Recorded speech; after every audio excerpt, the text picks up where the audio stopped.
Hey everybody, it's Jason Blaha here, and today I want to chat with you guys a little bit about specialty bars. And I've said for a long time, I've said for many, many years, that the loadable barbell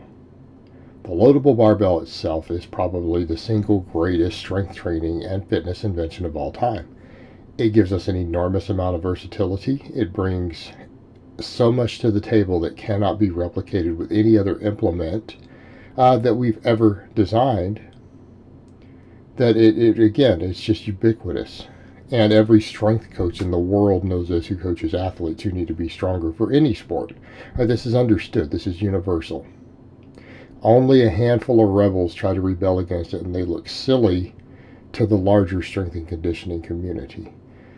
And everything else that's been added in is really supplemental stuff. I don't care whether it's kettlebells, dumbbells, machines, whatever device you're looking at, even bands, which I love bands. But I love attaching them to weights most of the time, but I still do band-only exercises and prescribe band-only exercises to clients. But these are all supplemental work. They're supplemental work for getting bigger and stronger. All of it, including even dumbbells. They're all good tools also. They can all be very, very good tools. And we need to understand that also. I'm not saying they aren't great tools, they're just not primary size and strength builders by comparison. Barbell is the king. And you can disagree with that all that you want. But you're going to look real silly. Unless you're talking to silly bodybuilding bros who come up with stuff where, well, the dumbbell is best. No, it's not. It's still a great tool. So, specialty bars. Specialty bars take the problem of the barbell. The problem of the barbell is that oftentimes we are limited in what we can do with it in terms of movement pattern variation. We are limited with what we can do with it with hand placement, which again affects things like shoulder joints and so on, center of gravity. Okay, so we have limitations.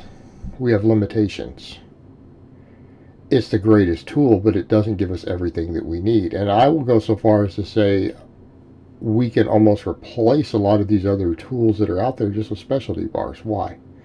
A few things that we're looking at. When it comes to injury, it is becoming more and more understood that while faulty movement patterns do contribute to injuries potentially, and in some cases just some movements you just shouldn't be doing for your body and structure, that overuse is the real culprit.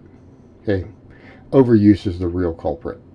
And it's overuse of an exact angle repetitively. And we know that from the non-training world, that people tend to get injuries from an extreme overuse.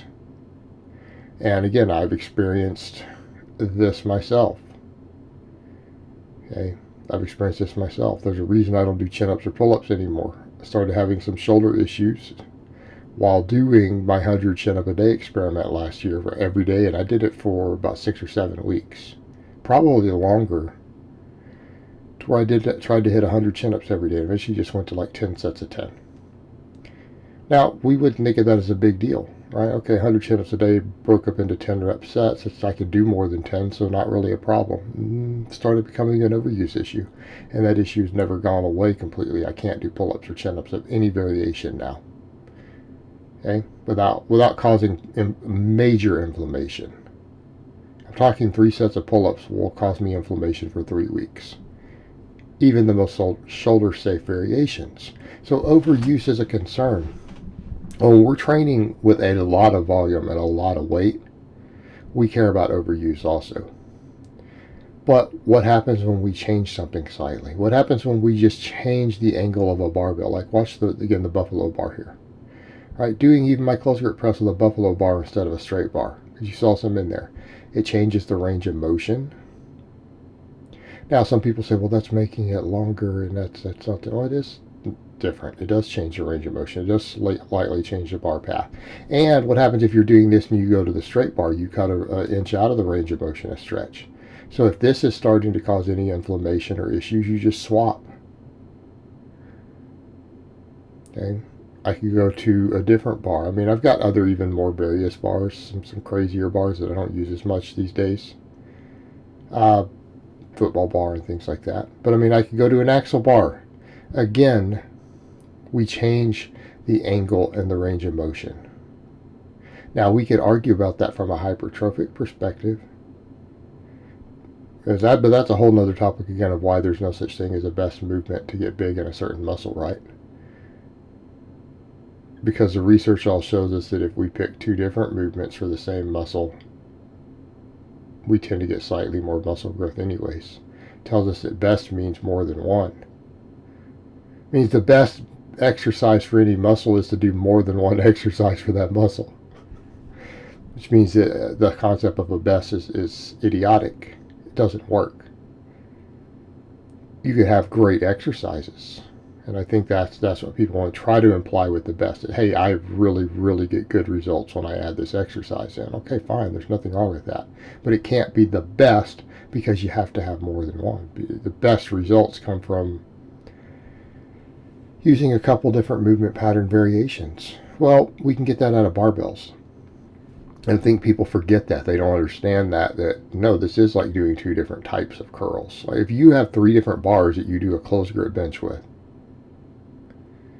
over time that you rotate through, you are getting variation from a hypertrophic perspective also. But from an overuse perspective, it loads tendons differently. Loads joints slightly differently. Okay, when we're talking about being resilient and being, again, good at slightly different movement patterns, but when we're talking about it from an overuse perspective, that actually counts. You're just less likely to have overuse problems if you rotate through your different barbells over time. It's not about muscle confusion or any such concepts. It's about changing the angles on the tendons and the joints and the stressors just slightly, just enough to allow certain parts of the tissue to recover and heal and thicken up, while slightly other sections of the same tissues get a slightly larger amount of stress. And that really does matter. It matters when it's a long-term thing. Okay, it matters a lot. And this is how we prevent tendon ruptures and things. This is how we reduce tendon inflammation, because that's where usually our injuries start. Okay, so we have all of that to think about. And the same thing, I could do good mornings or squats or whatever with a cambered bar, with a buffalo bar, with a safety squat bar. All these different bars, we can rotate them in and out with our normal straight bar. I mean, we get over something like the axle, and as you can see, it's going to use a lot more forearm, because you can't even grip it the same. Look how you actually have to cock the wrist back over and press this. You can't have them pointed at the sky like you're supposed to. All right, it just works more forearm. Changes the angles of everything. But then when it comes to other injury prevention, how about shoulder health? A lot of these bars bring a lot to the table for shoulder health, for your upper body, particularly your squatting and good mornings. Okay, those are big ones. Those are big ones. Look at all the three different bars you've seen me use over the years for squatting and good mornings. Outside of the straight bar, what do they all have in common? They're all easier on the shoulders. Okay. We can get a lot of wear and tear on our shoulders lifting. We want to talk about the most common injuries from lifting. You could argue whatever bullshit you want about low back or whatever. If you hurt your low back, there's a major problem in your training.